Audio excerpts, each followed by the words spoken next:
I will speak on how our foreign policy is adapting to geopolitical shifts and the growing presence of foreign interference and how Singapore can remain vigilant against it. As noted by previous speakers, the global economic and strategic order is indeed shifting. As a small, open and trade-dependent country, Singapore is especially sensitized to these shifts. Let me briefly elaborate on some of the key geopolitical trends affecting us. First, great power contestation between the US and China is intensifying. The Asia-Pacific region has become a primary arena of the contestation, which spans trade, security, ideology, and technology. The South China Sea is an example of how tensions between major powers could have direct implications for peace and prosperity in our neighborhood. Second, geopolitical conflicts weigh heavily on the international system. Some wars continue unresolved and are difficult to end, while others have been rekindled in recent times. They have resulted in immense humanitarian suffering and generated strong emotional resonance in many countries, including ours. Such conflicts have also delayed or impaired decision-making at regional or international groupings, making cooperation more difficult. Third, nationalism and protectionism are on the rise. Countries are taking a narrower and more transactional view of their national interests. Declining strategic trust between countries has also led to increased contestation. We are seeing the fragmentation of global trade and technology ecosystems, export controls on sensitive technologies, and competing standards in areas like AI. Consequently, multilateralism and rules-based international trade are under considerable strain. These trends are keenly felt by Singapore, an open economy and global business hub, whose security and prosperity have been boosted in the post-war era by favorable conditions such as an extended period of relative peace in Southeast Asia, a rules-based international order largely shaped by US leadership, and China's success in reform and opening up. We now face greater risks, narrowed room for maneuver, and sharpened trade-offs in our foreign policy decisions. In the face of these geopolitical shifts, it would be natural to wonder whether Singapore's foreign policy should change significantly. But in fact, Singaporeans can expect to see more continuity rather than change in our foreign policy. And this is because we have never taken for granted favorable global and regional conditions. We took pains to develop a diversified diplomatic strategy, just as we have built a diversified economy.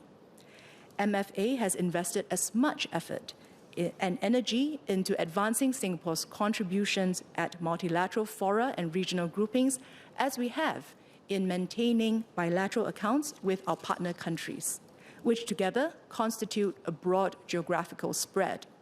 We have also remained consistent in being a trusted friend and honest broker to our partners, adding value wherever we can, but also accepting the limitations of being a small country. While there will be some adjustments to our diplomacy, these will not be abrupt shifts. Let me elaborate. Mr. Deputy Speaker, we are doubling down on existing international partnerships and networks. At the core of this effort is ensuring that our relationships with our closest neighbors, Malaysia, Indonesia, and Brunei, remain strong, wide-ranging, and forward-looking.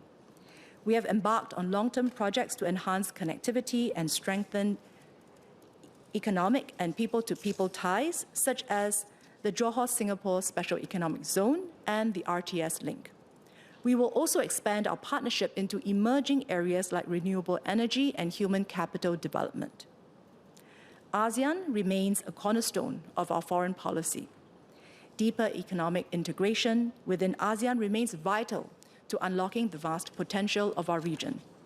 We will work towards this by upgrading and fully implementing our trade agreements, deepening cross-border digital frameworks, developing the ASEAN Power Grid, and advancing green economy standards.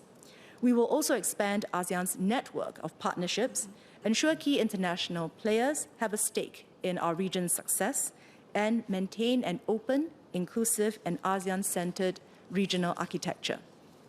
Singapore's upcoming chairmanship of ASEAN in 2027, which coincides with ASEAN's 60th anniversary, will be an important opportunity for us to help amplify ASEAN's voice, effectiveness, and relevance globally. We have built strong relations with major powers over the years and will continue to do so.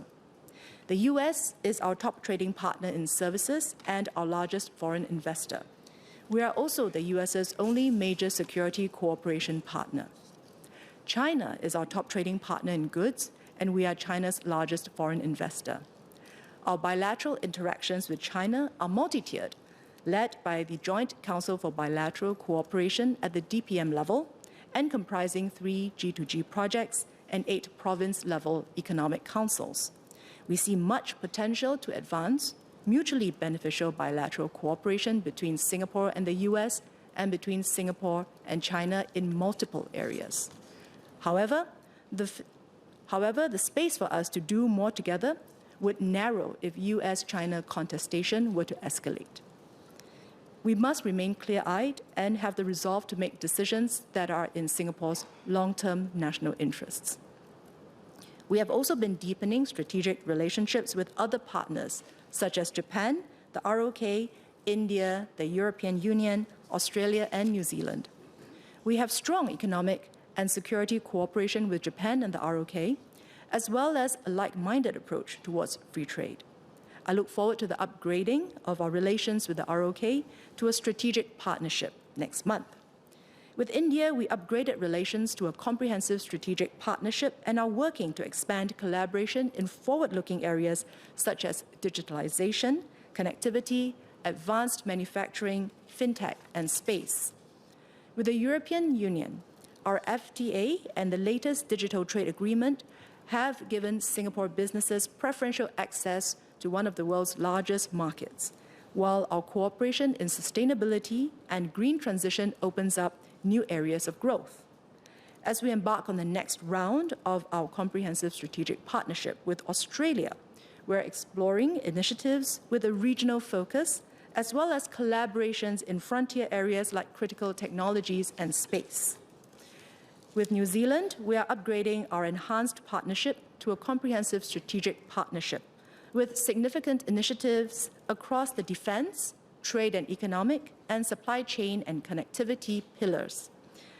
By anchoring trusted partnerships across different regions, we will reduce our exposure to volatility such as supply chain disruptions and strengthen our national resilience in key domains such as defense, energy, and technology, and continue to serve as a safe deposit box, not just for capital, but also technology and innovation, and be a trusted and secure node in the global network, where ideas, data, and partnerships are protected, nurtured, and scaled.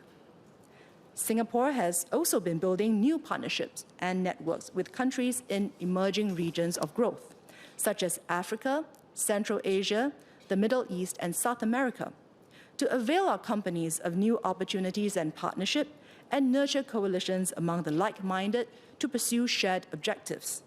We are planning to open new diplomatic missions in Africa and Latin America in the coming years. In addition, through our Development Partnerships Directorate, MFA will enhance the Singapore Cooperation Programme, or SCP for short, to share Singapore's experience and best practices in areas where we have relevant strengths. This is part of our diplomatic toolkit to deepen relationships with partners. And when humanitarian crises strike, we will contribute where we can and seek to deliver practical assistance to alleviate the immense civilian suffering and displacement. We have done so when a magnitude 7.7 earthquake struck central Myanmar in March 2025 and are providing ongoing aid to the civilians in Gaza, something that we discussed in this House yesterday. The rules-based international order may be under strain, but many countries still believe that there is more to be gained from cooperation than contestation, and that like-minded partners can continue to cooperate on initiatives like digital economy agreements, green economy partnerships, and global governance initiatives, albeit on a smaller scale, and we are among them.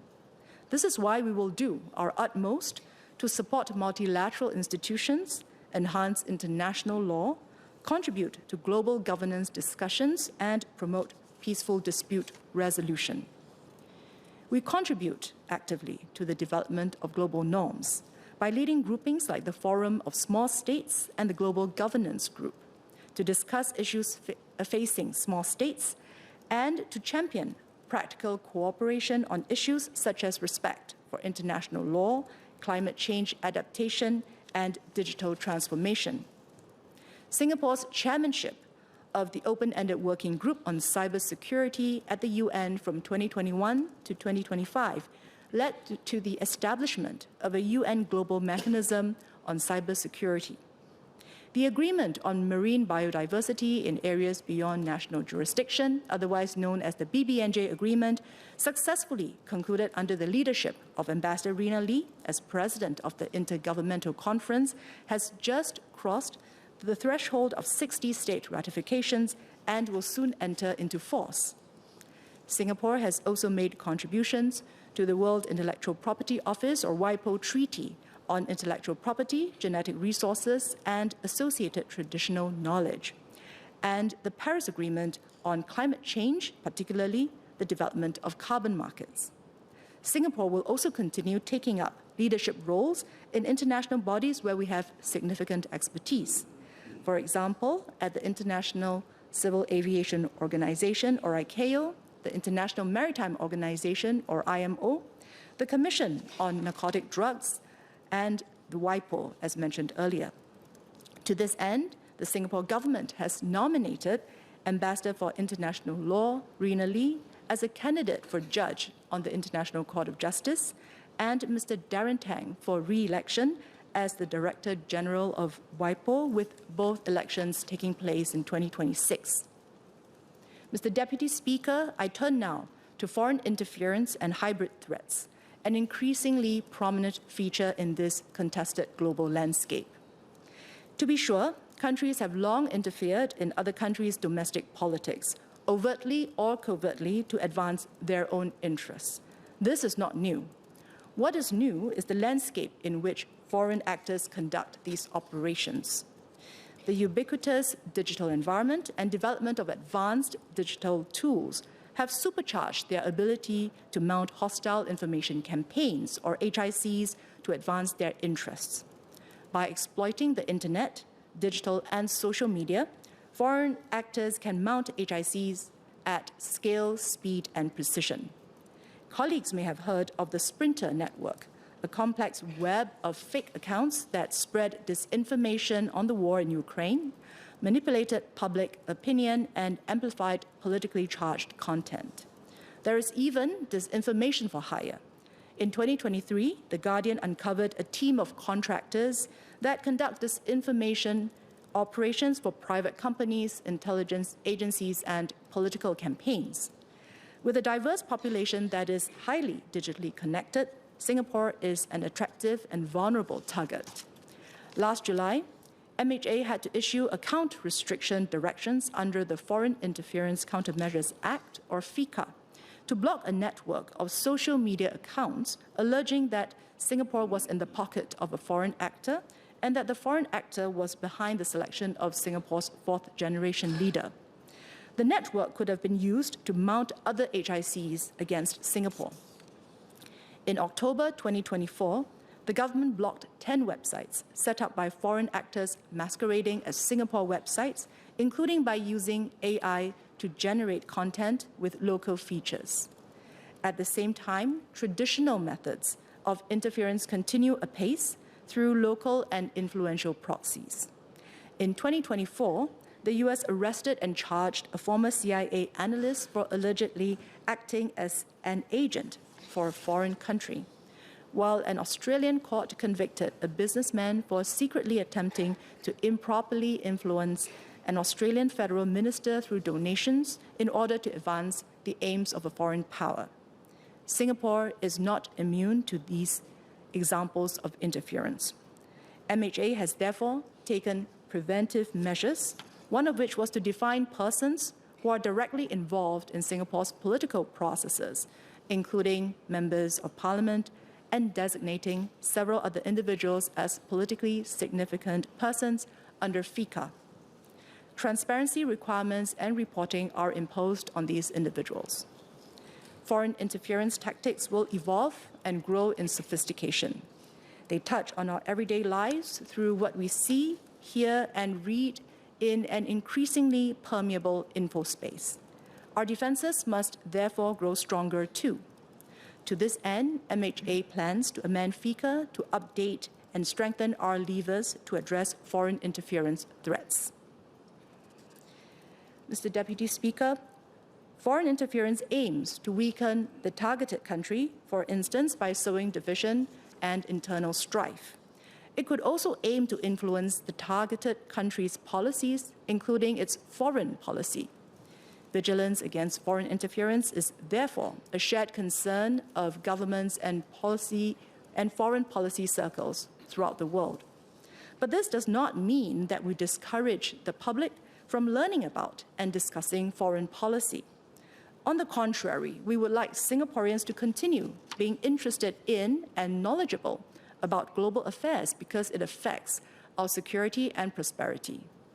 MFA is stepping up engagement efforts with domestic audiences, including students, youths, and businesses, through closed-door dialogue sessions and workshops, to help Singaporeans better understand Singapore's operating context and foreign policy considerations.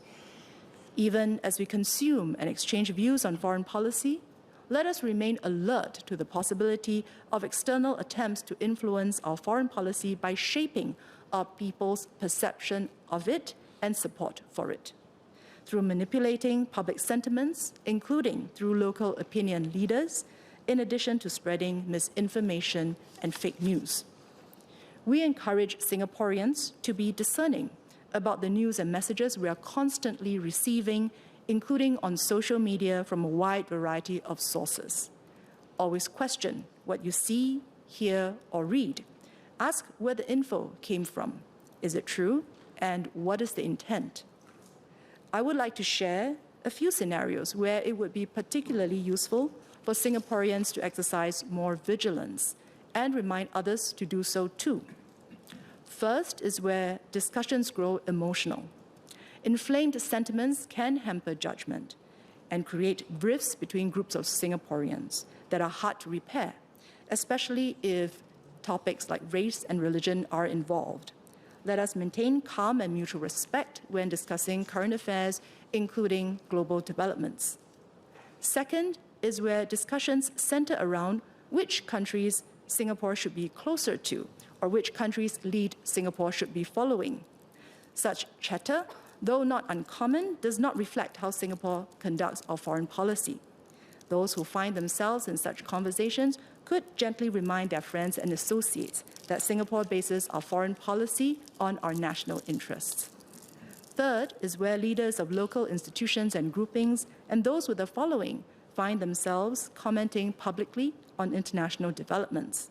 In such instances, it would be useful to consider the content carefully beforehand and check if it can be construed to mean anything other than the view of a Singaporean who is well-versed in Singapore's national interests. Mr. Deputy Speaker, over the past weekend, I spoke to a group of mostly young people who attended a workshop that unpacks how foreign actors might seek to interfere in another nation's policies against that nation's interests. And I was heartened that they were so keen to know more about Singapore's approach to foreign policy and supportive of the need to safeguard Singapore's autonomy and agency in a complex world. Through more of such engagements, I hope that youths and community leaders can spread the word in their own circles. Mr. Deputy Speaker, foreign policy starts at home. We have repeated this many times in Parliament because it is not an abstract slogan, but a vital shield. Singapore's relevance to the world depends on our ability to create value. We can be reliable and trusted by other countries only if we remain principled and consistent. We can only achieve this if we speak with one united voice. And this stems from domestic stability as well as public trust in the government. If our social fabric frays our international credibility will weaken. Malignant actors may seek to exploit our divisions for their own interests. Support for our foreign policy does not mean unconditional agreement with all decisions, but a shared commitment among Singaporeans to safeguarding Singapore's sovereignty and long-term interests. National unity and domestic support allow our leaders to stand firm under external pressure, to say no when it matters most, and to negotiate confidently on behalf of all Singaporeans to protect and advance our interests. The government will continue to do its part through legislation, broadening education, and regular engagements with different segments of society to raise awareness and understanding of our foreign policy considerations and Singapore's global contributions. But more crucially, we must, as a nation and as a people, be alive to attempts by foreign actors to interfere in our politics, policies, and way of life. Legislative levers can only do so much, and they are often brought into play only ex post.